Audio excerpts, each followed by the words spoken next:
Donald Trump's health is collapsing before our eyes. His mental and physical health is rapidly deteriorating, and it is impacting our troops. Our troops are having some of the lowest morale yet. They are unclear what any of the objectives are in Donald Trump's deranged and unlawful war against Iran. And as Donald Trump frantically makes up fake conversations with Iran that aren't taking place, or when he refers to the leader of Iran's parliament, Ghalibaf, as being a, quote, hot option, as though this was some sicko game of Apprentice, a hot option to work with Donald Trump to seize the Strait of Hormuz, while the parliament leader in Iran, Ghalibaf, is like, what the hell are you talking about? You're part of the Epstein class. Our troops are deeply, deeply worried. Now, Huffington Post and others are reporting about the very low morale of our troops. Troops in the Iran conflict, especially those who are heading to Iran right now. Thousands of troops, Marine Expeditionary Units, some who have been sent on the USS Tripoli from Japan, others who are making their way from San Diego and other locations, are citing massive stress, safety concerns, unclear goals, lack of planning, Donald Trump being all over the place. Why are we going there? What are we even doing there? What the hell is Donald Trump saying? Now, when Donald Trump was in Tennessee yesterday, it was a really scary thing to watch. Donald Trump kept on talking about Elvis. He visited Graceland, Elvis's home, and Donald Trump thought that Elvis was still alive, it appeared. Yesterday, throughout this event that Donald Trump held in Tennessee, he made the National Guard military police sit there and basically be extras in his speech that was not well attended, and he made the military police clap for him. It was quite embarrassing. Donald Trump was like sleeping through this entire event. It was very strange to see. For example, when Pam Bondi was speaking, Donald Trump just completely fell asleep. It looked like he was collapsing. I'll show you what went down so you can see this physical and mental deterioration before your eyes. Let's play it. Our U.S. Attorney, Mike Donovan, was out there. And not only does everyone needs to know, we met with this president multiple times about this endeavor. The president knew what was going on here. The president cared. People like Alice Johnson. Now, Donald Trump visited Graceland, as I said, Elvis's home. Donald Trump seemed to forget that Elvis is dead. And Donald Trump said, would you help out Elvis? Elvis gets a little pass here. Can our great attorney general help out Elvis? Here, play this clip. All these people, these are the biggest people in the country. As our attorney general, in case you get in trouble, would you help out Elvis? Elvis maybe, I don't know, gets a little bit of a pass. Not much. We're not allowed to give much of a pass. I've never been here, no. I'm a big fan of Elvis. Who isn't, right? But I think he's great. I think his music is incredible. Then Donald Trump talked about how he never met Elvis, but he met them all. I knew them all. I never met Elvis. Sometimes I feel I should tell a little fib that I knew him. I love Elvis. I love him. I should say I met him. I never met him. This is what Donald Trump was saying yesterday at his speech while our troops are headed to Iran for a possible ground invasion, while last night the United States and Israel struck energy facilities in Iran, to which Iran retaliated very quickly, striking energy facilities in Kuwait, making a blackout there, to which Iran's military spokesperson said, basically, we're unleashing hell across this region right now. As Saudi Arabia says it's about to join this war, This was what Donald Trump was saying. I never met Elvis. I met them all. Play this clip. You know, I'm going to see Graceland after this. I think, is that right? I love Elvis. I never met Elvis. Everyone said, did you? I met them all. I met Sinatra. I knew all of them. I never met Elvis. Sometimes I feel I should tell the little fibs that I knew him well. I love Elvis, but I never met him. But I'm going to go see Graceland after this, I think. I'm sure it's not going to be a very long stay. Folks, even Stephen Miller was looking at Donald Trump and saying he was exasperated hearing Donald Trump blabber on about Iran. Watch Stephen Miller play this clip. Iran's missile capabilities were also growing so fast that it would soon have become virtually impossible to stop them. Once they have a missile, once they have what they were building. Then, during this event in Tennessee, Donald Trump continued to fall asleep. Let's play it. Offenses or deadly accidents.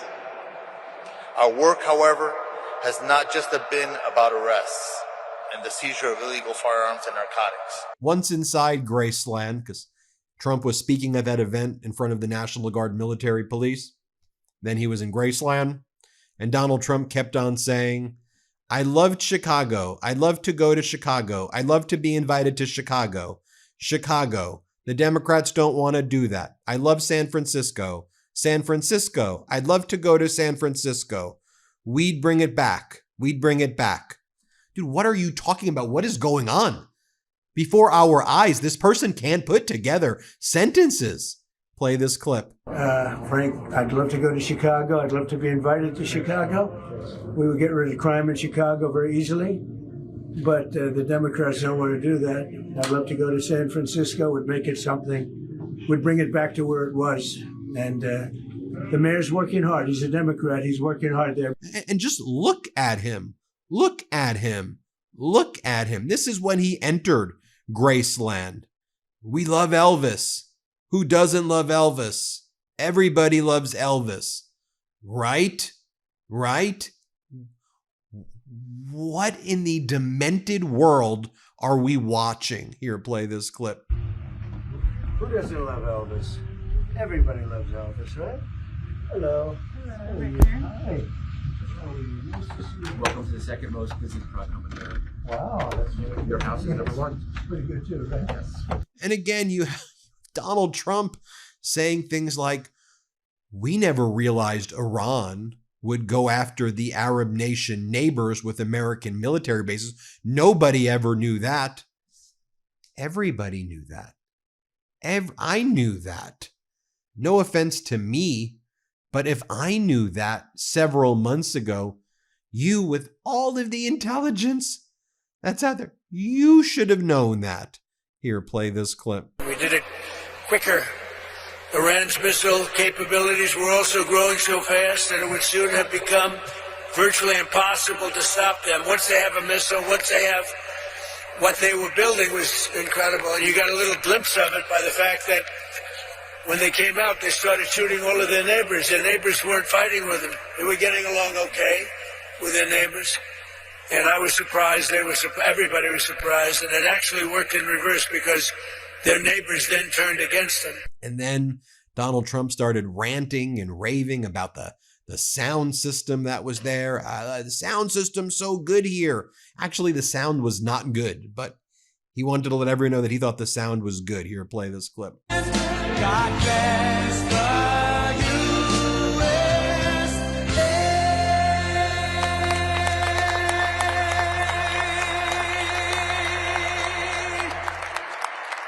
Thank you.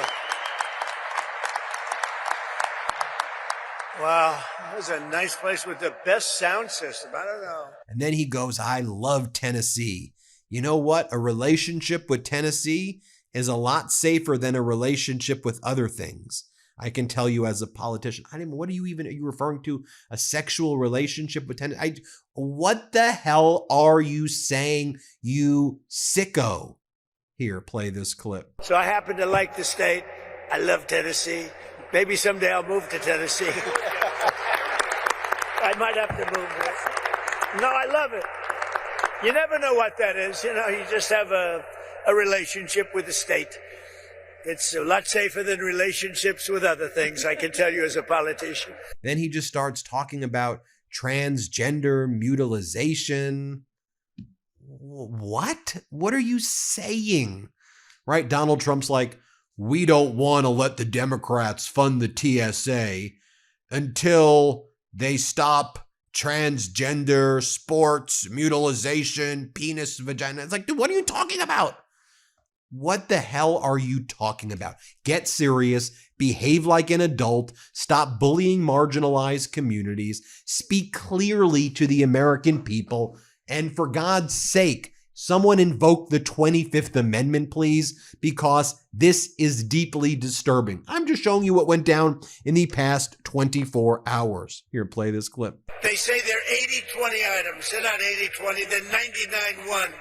Men playing in women's sports is a 99-1. You look at transgender mutilization of our children, that's a 99-1, and we have that in the bill too. And then when he was in Graceland, where he signed the replica guitar, and he's just like walking around, just watch what happens here. Here, play this clip. Then, Not a bit Like a gold visa. yeah, and then this is his bedside phone. It actually is gold-plated. I would like to hear some of those conversations, right? Well, as you can see, it's They would like to hear that. yeah, it's very well worn. Oh, yeah. And it's been through the ringer. It has its little dings on it. But then this is actually the belt that Elvis got for shattering all the city's attendance records in Las Vegas. The belt buckle has sterling silver with diamonds, rubies, and sapphires in it. And he most notably wore this not only on and off stage, but he wore it in the Oval Office when he met President Nixon. Oh, that's a very famous visit, actually. Yes. Yep. And this guitar that you see here, this is actually a replica of a guitar that Elvis used in his 1973 Aloha from Hawaii concert. And I was wanting to know if you would sign it for us. Oh, to keep sure. for the archives. Wow. So you can sit here if you That's a like. big honor. Yeah. Good. Yeah, this will be for the archives. Sure. There you go. There's a marker. Okay. Where do you want me to sign that here? You can sign it right here if you like. Okay. There you go. It's a great honor. And then Donald Trump's like, we're not at war. This is a military operation. A military operation. Here, play this clip. Period that they call a war. They call it a war. We call it a military operation. Brett here, and I've got an important report to share that relates to this war, our planet, and our future, so let me interrupt for a quick minute. As we're watching this escalating war with Iran, with oil prices surging, the Strait of Hormuz becoming a global choke point, and energy markets driving geopolitical decisions, there's a bigger picture that doesn't get talked about enough, and that's this. The very thing fueling these conflicts is fossil fuels. According to a new report highlighted by ABC News, experts are increasingly saying that a global shift to renewable energy, things like wind, solar, geothermal, could actually reduce the likelihood of war. Why? Well, because unlike oil, renewable energy isn't concentrated in a few regions that countries fight over. You can generate it almost anywhere. Think about what we're seeing right now. Iran has leverage in this war in large part because of its oil. The Strait of Hormuz matters because 20% of the world's oil flows through it. That creates vulnerability, that creates tension, that creates war incentives. But solar panels, wind farms, those don't create the same kind of geopolitical choke points. And here's where it gets even more relevant. While experts are saying renewable energy could actually lead to less conflict globally, what are Trump officials reportedly doing? Well, they're considering paying nearly $1 billion to shut down offshore wind projects that could power hundreds of thousands, even millions of homes, and instead pushing more investment into fossil fuels. At a moment when this war is literally showing us the dangers of relying on oil, the policy response is to double down on it. Experts quoted in the report pointed out something really striking, that historically, oil has been tied directly to major conflicts from World War II to the Gulf War to today. Meanwhile, renewable energy sources have never once sparked a major international war. That doesn't mean the transition is perfect. There are still challenges, of course, like sourcing materials for batteries, but the overall trajectory points towards something important. A world less dependent on fossil fuels is a world with fewer incentives for these kind of conflicts. And look, nobody is saying switching to renewables will magically end all wars. But when energy isn't a weapon, when it's the decentralized when it's abundant, that changes the equation. So as we watch this war unfold, it's worth asking, are we learning the lesson here or ignoring it? Let me know what you think. Leave a comment with your thoughts on this, on clean energy, on Trump's doubling down on fossil fuels. Get loud. Now is the time we need to hear from you, and I'm going to be reading all of your comments. Okay, Ben, back to you. Now, just if you take a look at some of his conduct as well, I mean, you've got Iran mocking his behavior, right? Remember Donald Trump yesterday is like, he was asked, he goes, so how are you going to run the Strait of Hormuz? Like, how are you going to do it? Like, what's the game plan? Donald, me and the Ayatollah are going to do it together. You're going to create a joint venture agreement with the Ayatollah? What are you talking? You and the Ayatollah side by side, Donald and the Ayatollah. Like, do we realize how demented the things this human being is saying? To which the Iranians mocked it, and they showed a photograph in one of their embassies. The Iranians showed a photograph of a car, and you know how like the baby has their baby wheel, or like the little kid has their version of the wheel in the passenger side next to where the parent's driving. Iran in their South Africa embassy post goes, the Strait of Hormuz will be controlled by me and the Ayatollah. They're mocking Trump. And by the way, here's what Donald Trump said. Play this clip. What about the Strait of Hormuz? Who's going to be in control of that? That'll be opened very soon if this works. How soon? And who's in control of it? Will Iran still be able to control the flow of oil? Be jointly controlled. By who? Maybe me. Maybe me. You want the United States to be in Me control? and the Ayatollah, whoever the Ayatollah is, whoever the next Ayatollah. Look, and there'll also be a form of a very serious form of a regime change. Now, in all fairness, everybody's been killed from the regime. And folks, it's so pathetic. You have Donald Trump and his regime calling up, begging for Iran to have discussions with the United States. When Iran's like, we don't trust you. We don't want to have any conversations. You keep on making up that there's negotiations, and then you keep on striking us. I mean, last night, the United States and Israel struck energy facilities in Iran after saying that they were not going to do it. Everything they do, has this implication. And here is where Donald Trump refers to MB Ghalibaf, the parliament leader, as hot. He's a hot one. He's a hot option. White House eyes Iran's parliament speaker as a potential U.S.-backed leader. Scoop. The Trump administration is quietly weighing Iran's parliament speaker as a potential partner and even future leader as it looks for a diplomatic endgame. An administration official tells me, Dasha Burns, who's at Politico, he's a hot option, but says they're still testing multiple candidates. He's a hot option? What are you idiots talking about? The guy who said Iranian people demand complete and remorseful punishment of the aggressors. All Iranian officials stand firmly behind their supreme leader and people until this goal is achieved. No negotiations have been held with us, and fake news is used to manipulate the financial and oil markets and escape the quagmire in which U.S. and Israel are trapped. Iran is fighting for humanity. The world is either with Gaza and against this colonial terror regime, or it stands with the Epstein class and child torturers. There is no middle ground. Hashtag Gaza genocide. This is the hot option. Again, our troops right now are being sent to Iran for a possible ground invasion. Thousands of troops aboard the USS Tripoli Marine Expeditionary Unit, thousands of troops in Fort Bragg from the 82nd Airborne, including our elite paratroopers, additional troops from the USS Boxer and other ships from San Diego, thousands and thousands of ships staggered, deploying into Iran. And Donald Trump's out there calling GB Ghalibaf, the very extreme leader of Iran's parliament, who does not want anything but ultimate surrender from U.S. and Israel and full control of the Strait of Hormuz, a hot option. And as we're in this energy crisis, Donald Trump and his regime are paying a French company $1 billion in our taxpayer funds to not build wind farms. They've announced that it will pay $1 billion to the French energy giant Total Energy in exchange for the company abandoning its plans to build offshore wind farms in the Atlantic Ocean, which employed thousands of people, which would be helpful to our energy needs right now.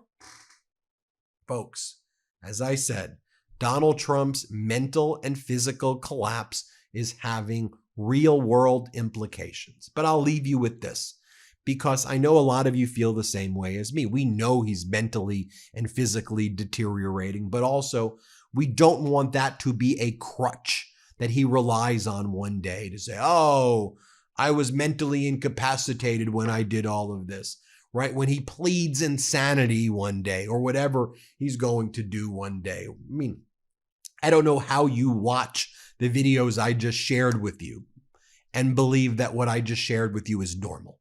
I mean, go back and watch what I just showed you. This is some of the most abnormal things. So I think we can recognize he's a malignant narcissist, malicious tumor upon our country, and also recognize, irrespective of that, regardless of the mental deterioration, he's still a despicable, dastardly person. And I showed you, I think, the receipts. So you tell me what you think. Hit subscribe. Let's get to 7 million. Thanks for watching. Love this video? Support independent media and unlock exclusive content, ad-free videos, and custom emojis by becoming a paid member of our YouTube channel today. You can also gift memberships to others. Let's keep growing together.